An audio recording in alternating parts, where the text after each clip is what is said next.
The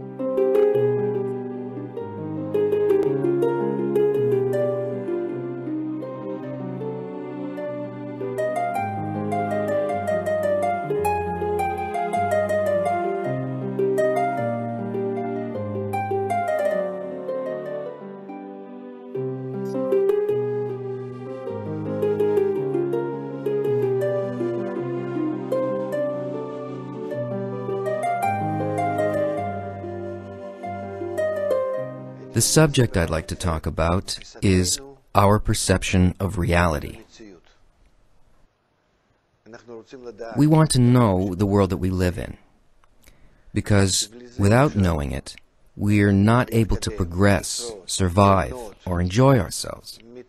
Questions awaken within the person even when he feels good, and questions awaken within us because bad things happen to us from all directions. Maybe things are difficult, and we need to get things in order. We want to be more successful. And all of these questions, the curiosity from within, and the question that stems from our desire to better understand the world, all these questions are driving us to get to know the reality that we live in.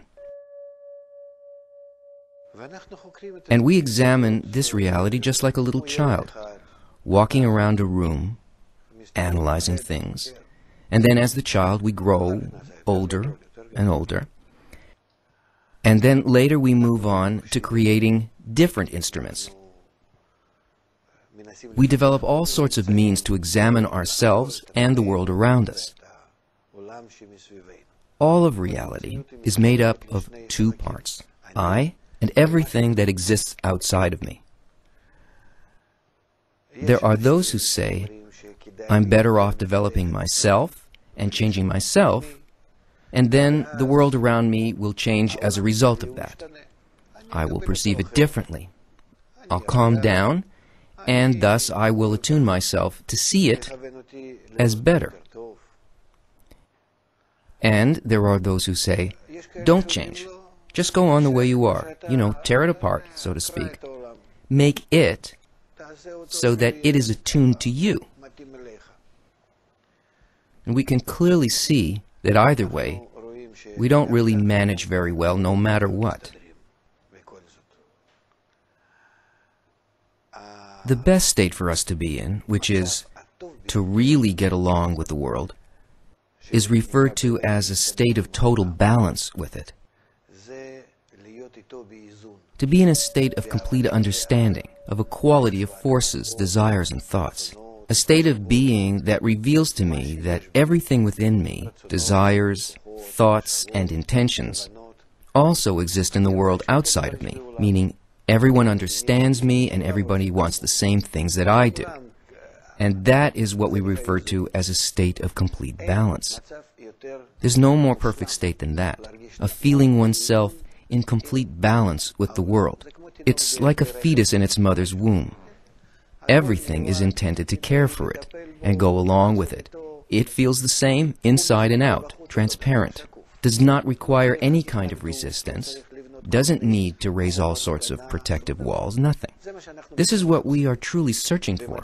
In science, it's called homeostasis. Homo means similar, and stasis means status or equality of states, to which every living thing, plant, animal, and certainly man is drawn. And we're drawn to that state, with every level of consciousness, of reason, of matter, liquids, and thoughts. Each and every level of matter, be it inanimate, plant, animal, and human, desires equality of form with the world that's around the I. But in order for me to find out how to reach equality of form, how to equalize with nature, and to reach adhesion with the world around me, so that everyone will know and want everything that I do, in order for everyone to think like me and to have nothing against me, as in forcing things on or out of me, in order for everything to be loving and peaceful, I need to know who I am. what exactly is the world around me, and how to achieve what we refer to as equality of form. And that is what the wisdom of Kabbalah is intended for. The Kabbalah teaches us how to reach tranquility, a state where my feelings of the world outside of me and inside of me are in total peace with each other, in complete perfection. All of our investigations of the world and of our own selves are done by science. And we have many means and methods and instruments we keep developing for that purpose. Year by year and generation to generation, we progress more and more in our investigations. But we've come to realize that though everyone desires to reach some form of perfection and tranquility, to be comfortable and to feel good, we end up in the opposite state. Even though our means are becoming seemingly more developed from one year to the next. So where lies the problem? Everyone wishes for good. Each and every person in the world. This is all that man wants. The issue is that we do not know the universal reality, how it behaves, what it is.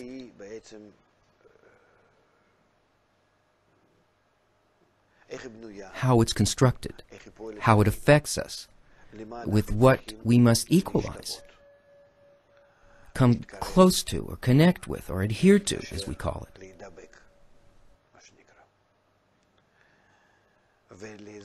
The problem lays in the fact that we're actually missing the proper tools, finer tools.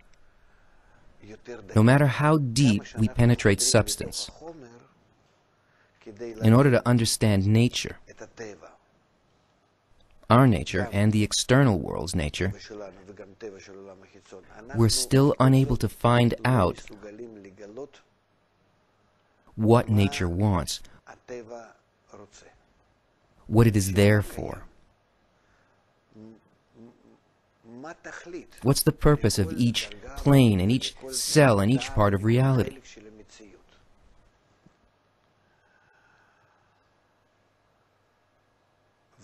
There are researchers who investigate matter in an external form, solid, gas, and liquid, and there are those who dive deeper into substance, into the molecules and the chemistry between them.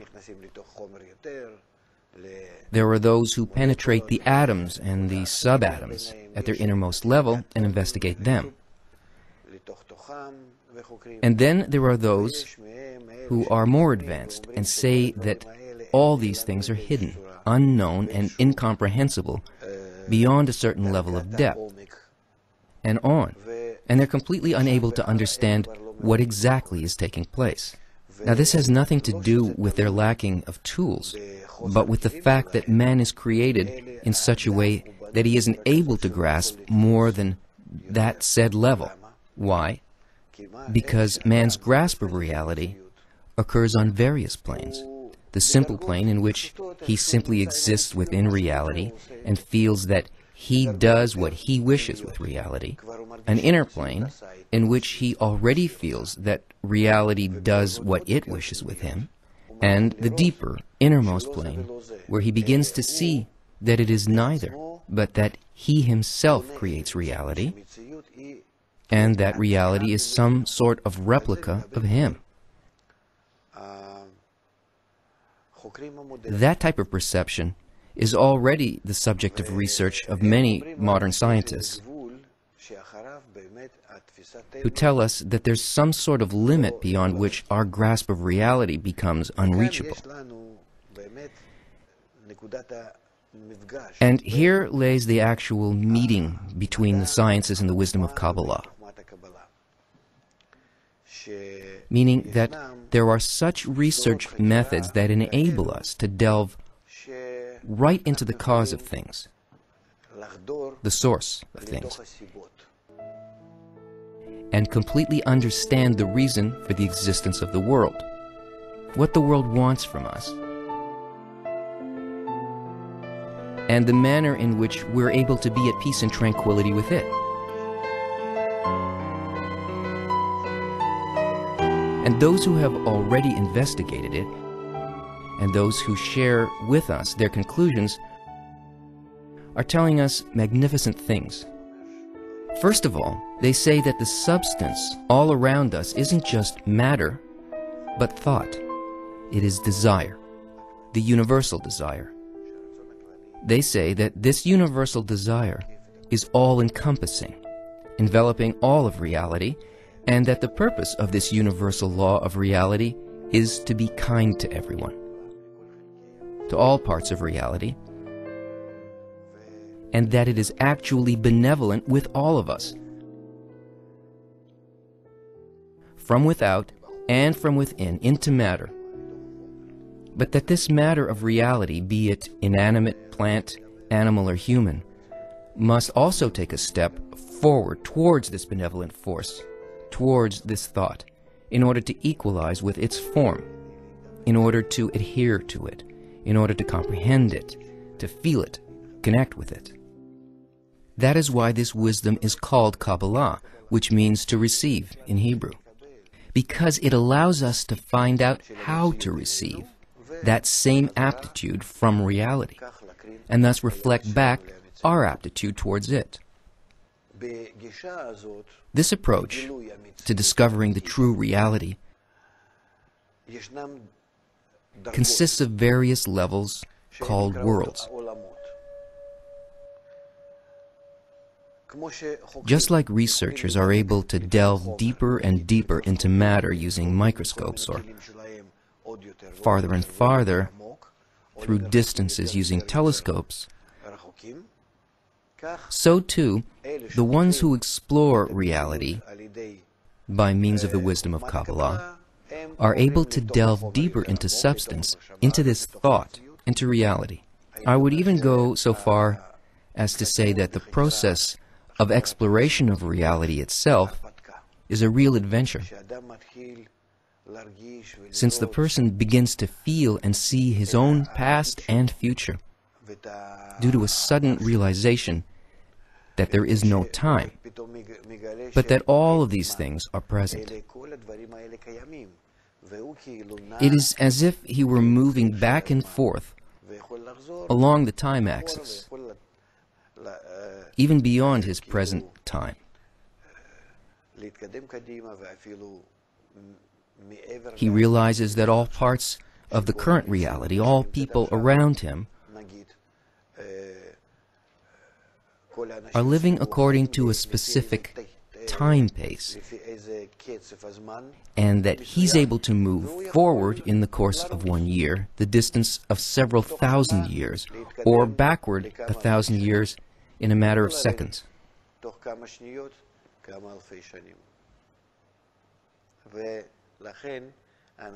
And this is why these men who are able to make these leaps in time are called prophets. Not because they have some wild imagination, but because they've advanced several levels forward, and they're able to participate in those situations that humanity will eventually arrive at. So they tell us what that feels like. They can also become good historians by descending to situations of the past, living within all those states, and telling us about them.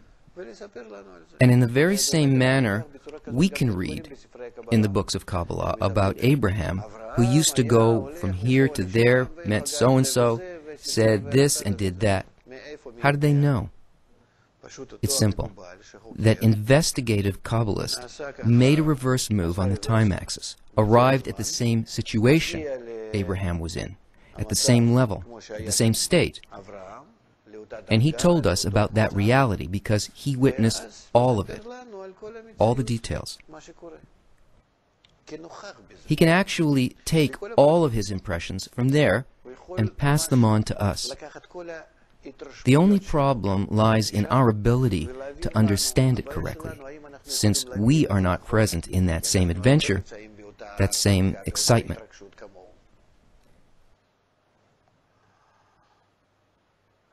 In addition to their ability to move back and forth in time, they also discover additional forces that exist in reality. It is not for naught that the legends write about spirits and demons and angels. All of these forces do exist. So a Kabbalist who delves into the research of nature also begins to understand what these forces are. He connects with them, uses them, takes advantage of them for our benefit, for the benefit of his personal development and our universal development. And then he tells us all about them.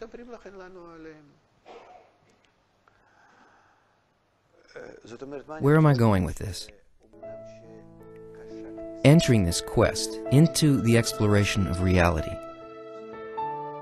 though difficult, captures all of our soul, our inner selves, and fills us with everything there is.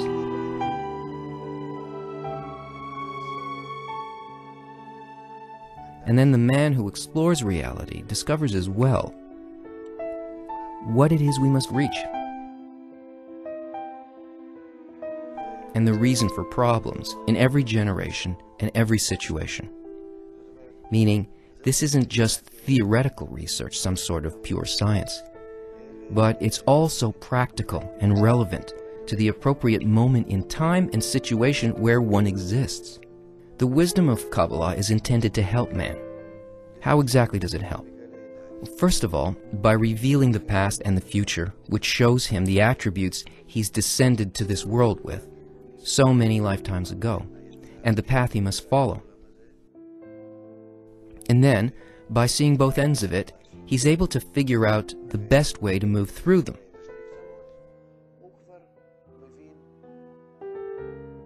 And in whichever situation he examines along this time axis, he's able to see what forces influence and affect him, why he must marry this woman and have these children. Everything is preordained. There aren't any surprises. But everything originates in what we refer to as reshemot, imprints, remembrance, spiritual genes, from our innermost preparations, just as scientists are discovering today. We can even see that in very simple things like a pair of twins separated at birth. 30 years later you see one of them in Australia and the other one, let's say, in Norway. Both married wives with the same names, right? Gave the same names to their children. You've heard of that, haven't you? About cases like those. Choosing the same professions and even living in houses with the same numbers. It's simply astounding. Why is that?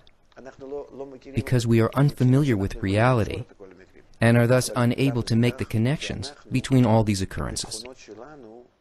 But what makes this happen? The fact that our attributes determine everything that happens to us and within every situation of our lives. In psychology, for instance, it's a well-known fact that there are people who always get the short end of the stick, and with others it's quite the opposite. The person creates his own destiny in a primitive and simple manner, but if he has the ability to know himself and the forces affecting him, he is then able to address all these situations in advance. He cannot escape from destiny entirely, but he can prepare for it, meaning he must go through certain situations. How can he avoid certain situations? In each and every situation, he must learn something, acquire something, in order to be prepared to attain the future purpose. We'll talk about it later. So, if he already knows what he must acquire in every situation, the type of knowledge, experience, bad impressions and good impressions, he then prepares himself in advance such that reality itself changes. There's a beautiful article about it by Bala Salam called Revelation and Concealment of the Face of the Creator. which states that according to the level of proficiency of the man in switching this universal law of reality from backside to face, meaning bad to good, he's able to see the world and everything that happens with him in a completely reversed manner. And now we've come to address the other side of things. The wisdom of Kabbalah is not intended to be used as a pure scientific knowledge about reality, where we can engage in endless discussions over what can be found in those worlds. But quite differently, we can change those worlds. We can rise above them and become those who determine our day-to-day destiny, in addition to being in a state above everything else.